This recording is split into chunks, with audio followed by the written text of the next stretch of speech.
আসসালামু আলাইকুম। Welcome back to my channel বিখিন উইথ জান্নাত। আজকে আমি আপনাদের সাথে শেয়ার করব অসম্ভব মজাদার গরুর কলিজা ভুনার রেসিপি। আপনাদের অনেকের মধ্যেই গরুর কলিজাটা খেতে চান না, কারণ রান্না করার পরেও কলিজা ভুনার মধ্যে অনেকটা ব্যাড স্মেল থেকে যায়।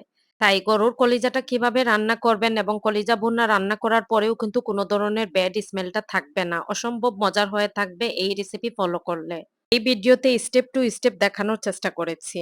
আমার এই ভিডিওটা যদি আপনারা প্রথম দেখে থাকেন, প্লিজ আমার ছোট্ট ফেসবুক পেজটা ফলো দিয়ে আসবেন। তার পাশাপাশি আমার চ্যানেলটা সাবস্ক্রাইব করে আমাকে বেশি বেশি করে সাপোর্ট করবেন। লাইক অ্যান্ড ফলো করতে একদমই ভুলবেন না।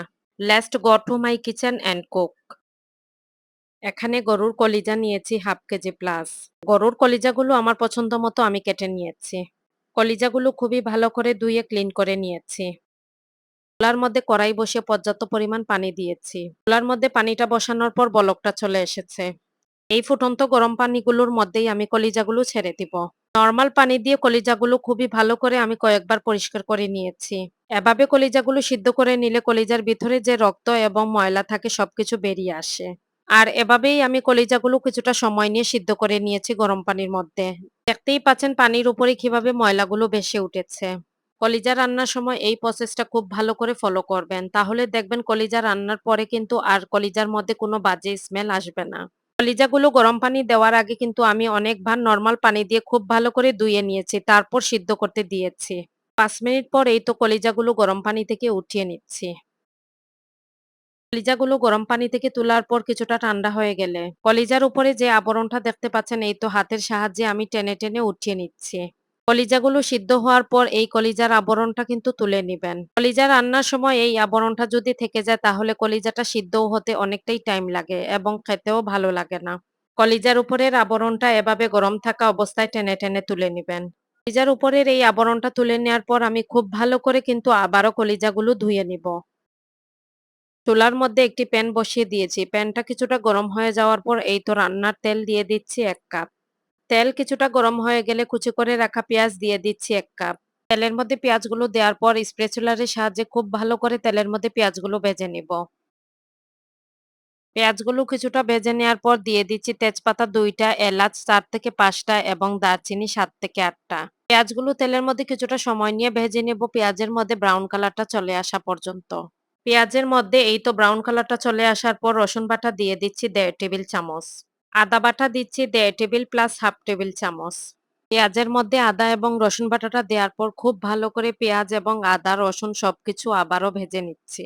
এভাবে আদা রসুন পেঁয়াজ এবং তেলের মধ্যে ভেজে নিলে আদা রসুনের কাঁচা স্মেলটা চলে যায়। কিছুটা সময় নিয়ে আদা এবং রসুনটা কিছুটা লালচে হয়ে যাওয়া পর্যন্ত ভেজে নিয়েছি। আদা এবং রসুনটা ভালোভাবে ভেজে নেওয়ার পর এই তো হলুদ দিয়ে দিচ্ছি 1.5 চা চামচ। লাল মরিচের গুঁড়ো দিচ্ছি 1 টেবিল চামচ। গরম মসলার গুঁড়ো দিচ্ছি 1.5 চা চামচ। জিরার গুঁড়ো দিচ্ছি 1 টেবিল চামচ। ধনিয়ার গুঁড়ো দিচ্ছি 1 চা চামচ। সব ধরনের মসলাগুলো দেওয়ার পর স্প্যাচুলারের সাহায্যে খুব ভালো করে মসলাগুলো পেঁয়াজের সাথে ভেজে নিব। চুলার জালটা মিডিয়াম থেকে আরো কিছুটা কমিয়ে এভাবেই আমি কিছুক্ষণ ভেজে নিব মসলাগুলো। মসলাগুলো কিছুটা ভাজা ভাজা হয়ে গেলে এই তো অল্প কিছুটা পানি দিয়ে দিচ্ছি মসলার মধ্যে। মসলার মধ্যে কিছুটা পানি দেওয়ার পর এভাবেই নাড়াচাড়া করে আরো কিছুটা সময় নিয়ে কষিয়ে নিব। এই পর্যায়ে দিয়ে দিচ্ছি পরিমাণ মতো লবণ।